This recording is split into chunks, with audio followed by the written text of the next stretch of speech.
NBC News says that Minnesota is a laboratory for progressive policy, but how did that happen? How is it working? And what lessons can the rest of the country learn at a time where the Midwest matters more than ever politically? I'm Matt Robeson. This is Beyond Politics. We're available wherever you get your podcasts and, of course, Blue Amp channel on YouTube.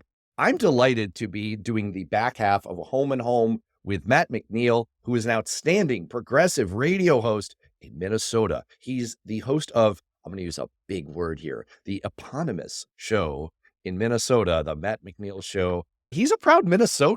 That's pretty awesome. It makes me feel like you need Viking horns. And you've been in radio for more than 25 years. Yes. Matt McNeil, welcome to Beyond Politics. Matt, thank you very much. An absolute pleasure to be with you. I'm delighted to have you. So I love doing these home and homes. Like I show up on a show and then I get to have you on. And because I get to do like these deeper dives, because like we're in the digital world, I get to find out a lot about this. I want to dig into you a little bit because I have an angle I want to push with you, but let's talk about Minnesota a little bit. Right. I've invoked Minnesota on this show before because, as longtime listeners know, I am really into the idea that Democrats are so prone to thinking about politics upside down. We think in terms of, how did Bernie put it? Big, bold legislation and big, bold initiatives. We think at the federal level, and we really should be focusing on the state and local level. That's where everything starts. That's where the power turns. And Minnesota is a great example of this. And what NBC was talking about from that open was the fact that you guys engineered a trifecta in Minnesota where you took over the state legislature, you took over the attorney general, you took over the governor's mansion, and now you have untrammeled power. How'd you do that? And it was, first of all, let's give credit where credit is due. The Republicans had some really... They were your unindicted co-conspirators in this. Love it. They were running a candidate for Secretary of State who made disparaging comments about the Jews. You had the anti-vaxxer governor candidate who was running around the state. There is, on a quick side, there is a huge problem within the Republican Party because, at least here in Minnesota, because you have these outstate Republicans who want the most MAGA of MAGA, and they're the ones who pick the primary winners. Then you have to try to sell that across the state. And frankly, extremism does not sell in the suburbs. It just does not. We're talking about we're going to make abortion illegal, we're going to get rid of LGBTQ rights. That was not resonating at all. And so bad candidates, bad policies, the fact that they have to claim themselves as these extremists to win the primary and then say, who said I was an extremist? You did. You said you were. That's the problem. Governor Walz actually was in office. He just won a second term. The Minnesota DFL, and we call them the DFL in Minnesota, the Democratic Farm Labor Party. The DFL already held the Minnesota House, but it was the Senate what was the tough nut to crack. But then came the 2020 redistricting. And I remember looking at this map and saying, even on a really good year, the Republicans are going to have a hard time picking this up. And they tried really hard and they lost 2 seats, which basically gave the Democrats a 1-seat majority. Now, that's the crazy part that a lot of people don't realize. They pulled all this off with a 1-seat majority. And then and that comes down to the mentality. When they took over and they realized they had a real opportunity here. You have to stop the Democrats who basically, they have been convinced by Republican talking points that they have to be compromised. They have to get some Republicans to sign on. If Republicans aren't part of the negotiating process, then everyone's going to hate them. And the reality is Minnesota just picked an entire trifecta of Democrats. The state wants the DFL in charge. Henceforth, go to town. And what preceded this legislative cycle was truly freaking amazing. I have not ever seen a state ever do the amount of things. Paid family sick leave, legalized marijuana, free school lunch for kids. We are a sanctuary state for abortion rights. Women's rights are enshrined in the state constitution now, or excuse me, they're the state law. Basically, already were basically in the constitution. They clarified it, so there's no question now at this. You have paid family sick time. You have family leave options available. You have across the board in every corner of the state. They improve things, broadband out in rural Minnesota. massive infrastructure improvement, specifically water quality issues in a lot of communities where they've had problems, especially out in the farming parts of the state. They went to town. They said, if we got a one chance to do this, we can do this. Even gun legislation, common sense gun legislation passed in Minnesota. We have a red flag law. We have a background check law that closed loopholes. These even passed. And so it really is a perfect example of taking advantage of this and remembering that Republicans never concern themselves with what the Democrats want. They just do things. And in Minnesota, why the Democrats were so successful is they basically just adopted the Republican mentality. We really don't care what you want. If it's a minor thing and we want to have a discussion, sure, we can easily get that involved.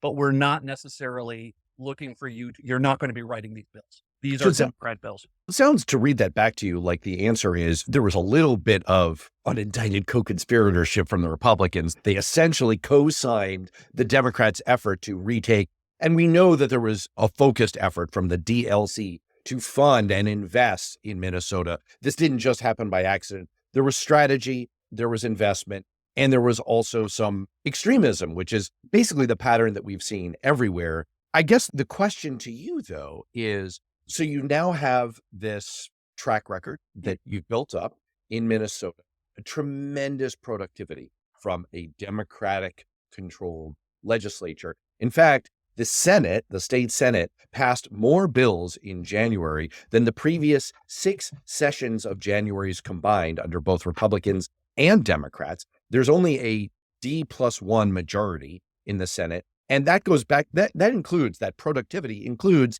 sessions where Democrats had majorities of 11. And so this is a tremendous, what you're saying is Democrats have had their eyes on the prize. They've said, look, we're going ahead. This is our agenda. We're doing it. We're passing it. Does that mean that they've gone too far and that Minnesota has become North Wokistan? Because that's the comeback from Republicans. It's, if you put the Democrats in charge, it's all going to be gay witches for abortion running your state. Is that what's gone down? Gay witches for abortion. That's, by the way, my favorite Cure cover.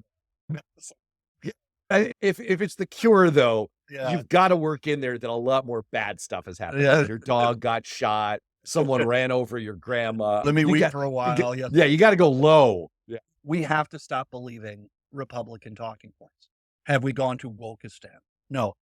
So back in 2012, in Minnesota, the Republicans put a constitutional amendment on the ballot to basically make gay marriage illegal. It wasn't going well for them. And as a matter of fact, they had even ads where we don't hate anybody. I'm not a witch. Not a witch. Exactly. And they lost. And they lost badly. I think it was like 62% of the state said, no, we do not want to outlaw gay marriage. To which then the first thing out of my mouth was, but immediately there were Democrats who basically said, can't push this far. I'm like, dude, you've got a mandate. The public just said we're good with gay marriage. They have said this. And finally, calmer minds prevailed after a little debates, and they passed gay marriage in Minnesota.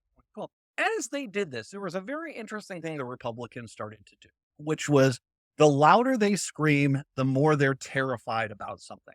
The more they talk about jamming it down our throats or forcing this on us or woke policies, what they're trying to do is scare Democrats. Now, by the way, this actually has been an effective policy for them. They've been able to convince Democrats, I better vote against my best interest. Anyway, they do this and they scream and they say, you don't do this. They're screaming the loudest when they know something's about to pass that is going to be popular, that people are going to like, and they are going to basically have a hard time dealing with. So that is, in the minute that gay marriage passed, what all those people, it's going to be Sodom and Gomorrah, chaos on the planet, blah, blah, blah. Dogs and cats living in sin. Exactly. They stopped talking about it. They stopped talking about it because they knew they'd lost.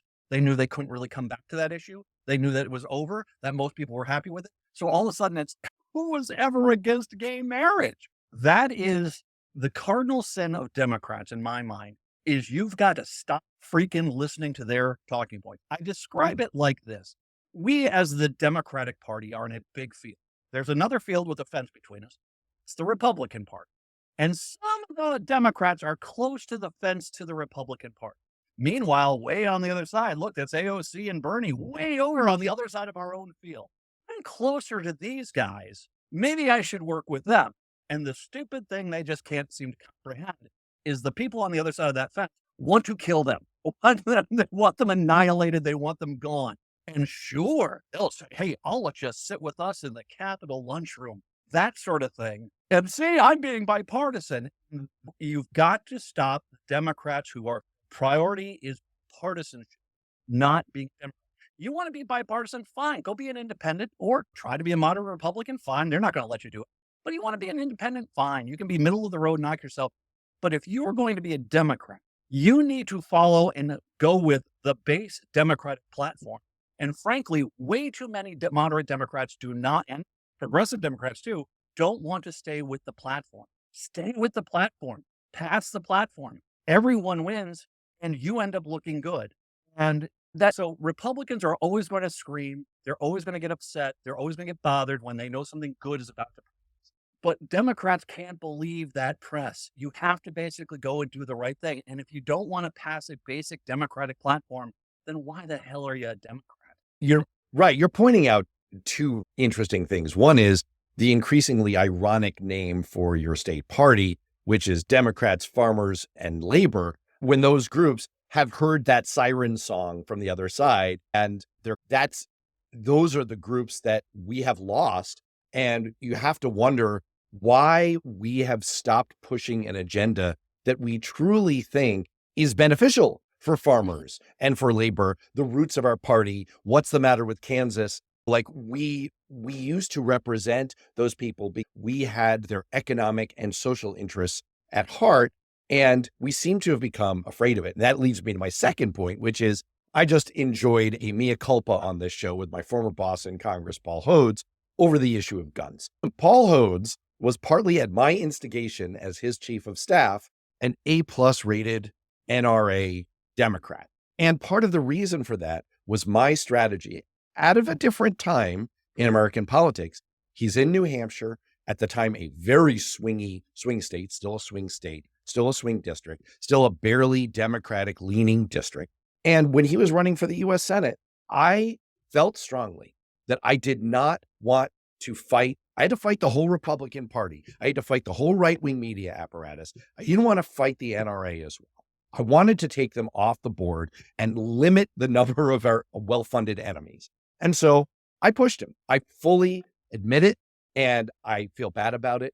But I think that I was at least strategically justified based on the politics of the time. Part of the politics of the time also goes back to your point, which is I do think there was a viable and reasonable line of thinking at the time. And you and I talked about this when I was on your show, that if you were a blue dog Democrat, if you were a Democrat, represented a rural district, a more conservative area, it worked to be a more conservative Democrat. And there was space in the Democratic Party for that. And there was space in our politics for that, where you could get crossover Republican votes and you could get independent votes and you could occupy that middle and you could care about things like bipartisanship. And I think what you're pointing out is that the ground has increasingly shifted. And while the sentiment may be noble and people like me still pine for a return to that kind of thing because ultimately it leads to a good place, it's not really a winning strategy anymore. I'm putting words in your mouth, but that's my reaction to what you said. Paul Wellstone came out of rural Minnesota. Paul Wellstone. He told us, and that was that mentality of care for the labor. I just made the point yesterday because I've run into labor unions who vote Republican, who their endorsement is Republican. I said, you do realize they'll kill you the second they can. You do realize this. Oh, they won't. And I said yesterday on Labor Day that the reality is that if you look at all of the pro-labor jobs that were passed, one of the bills passed was that basically no longer a contractor can basically say a subcontractor is responsible for wages that weren't paid, that the top priority contractor has to pay all wages guaranteed on any project, because there was a ton of that going on. People were not getting paid because a subcontractor, which generally was a fake contractor, was going under and workers were out of money after they did all the work. We changed that law. You think that the Republicans would have passed that law? You think the Republicans would pass any of these laws that we passed that made workers better? No, of course not. And I think that there is this mentality, there is an insane level of dishonesty within rural Republicans.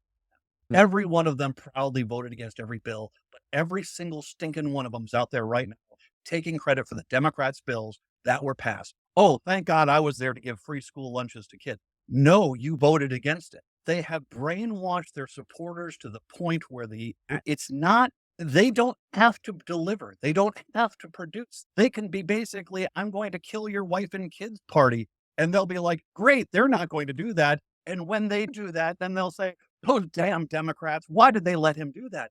That is where we're, and so there used to be some accountability. And that is what the great trick of the Republicans has been, is that they have made themselves unaccountable to their voters.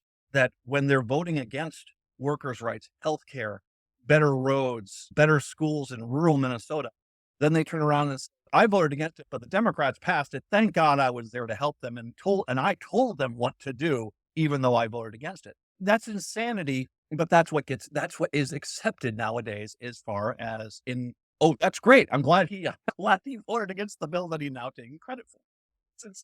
And the other thing that you're pointing out here is that what's so interesting about Democrats essentially saying, here is our agenda. We're going to pass it. We're going to run on it. And again, I could spout statistics, and we have them from Michigan as well, where again, Democrats achieved a trifecta and have run with it. There's not this North Wokistan effect, right? It's not like there's no animals were harmed in the filming of this trifecta. And like Democrats in Minnesota have even passed, Minnesota is not well known for being particularly racially diverse. That said, and maybe that's a little bit of a misunderstanding on the part of the rest of the country, but Democrats did pass a natural protections for Black Americans who wear their hair in a natural state, that they can't be discriminated against in the workplace. This seems like common sense. It seems like the kind of thing that Ron DeSantis would love to, oh, you're getting woke and blah, blah, blah, blah. You know what? Everyone's fine with it. You don't care. This is because what we're basically saying is, hey, let's not discriminate against people who look different than white avatars of what we've put forward in the media. That's cool. And most people are like, that's cool. I don't have a problem with that. And the contrast is so interesting because we've seen the converse happen in states in recent years where Republicans get unified control. What happened in Kansas? Talk about what's the matter with Kansas. What happened in Kansas 10 years ago when Republicans achieved unified control? They created a deficit so abyssal, boy, with more thousands of words than this, that it took years to dig out of it. It was an emergency. And then, of course, there is the aforementioned Ron DeSantis in Florida, who has gone absolutely nuts with right-wing legislation. And it just seems to me as a kind of evident, it's not just that Minnesota is a laboratory for progressive policy. They're also a political laboratory of, if you hand Democrats the keys, and even if they do stuff that kind of sounds like what Republicans charge will be so scary that they'll do, usually voters are okay with it. There's nothing bad. And it's well-meaning. It's not like evil out to get you because you're a disadvantaged person in America. It's let's try to make people's lives better off. And it's like, you haven't blown up the state yet. It is, there is a common sense element here. And I want to go back to something I said earlier, which is there's a weakness we can really exploit here if you're on the left.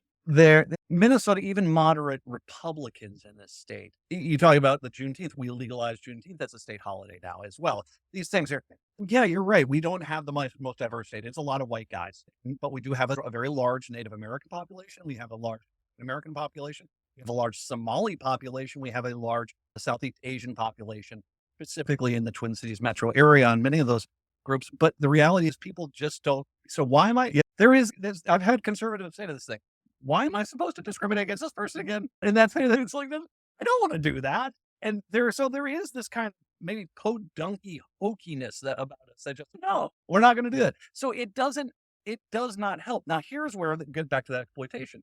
There are districts in this state, particularly the western part of the state. If you run the I-94 corridor from Minneapolis, St. Paul up to St. Cloud, they're very conservative. And the people that are there, they are the ones who are talking, they passed a bill to minority people's hair, it's going to stand, that sort of thing. That is what is driving the Republican Party. And not just in this state, it's in every state. There is this element that's out there. I've been critical of the DFL. I said the second that they passed all these bills, I said every billboard in every town across the state put up a sign saying that water treatment plant, we did this. Sick paid time off, we did this. Free school lunch, we did this. And have that out there and basically make people realize all that you've done, because that's part of the problem that the Democrats and the DFL have, is the salesmanship, making sure people remember it's because of you that I have this. And because Republicans are quickly taking credit for all this stuff, go out there and attack. The problem is that there are these belligerent people that are out there that really drive the party. And I think we do have to have a new mentality as this goes, because unless we're going to go on out into rural America and really do a massive influx of media spending, buying radio stations, TV stations, papers, and this stuff, which I don't know if even would work, you're not going to get a lot of these groups of people just been brainwashed for 30 years of right-wing politics, and that's just that. So I think you just have to basically say, okay, that's only about 1.5 million of the people of the 5.5 million people of the state. We'll take the rest. We'll take Rochester, we'll take Duluth, we'll take Moorhead, we'll take all the metro areas, we'll take the suburbs, because you don't have a this victory. And sure, you can be the howler monkey exhibit over in the corner of the House and the Senate screaming and throwing your feces at each other. But the reality is you can't do anything outside of scream. We're actually going to fix things. And so I think that maybe you have to, the Democrats, maybe even nationally on a statewide level, have to start looking, where do you start cutting your losses, and then having a much more streamlined, because you figure that out like we did in Minnesota. It gets pretty hard for the Republicans. It has to be a spectacular year for the Republicans to really start getting any power back in the state. And I just don't think that they're going to happen.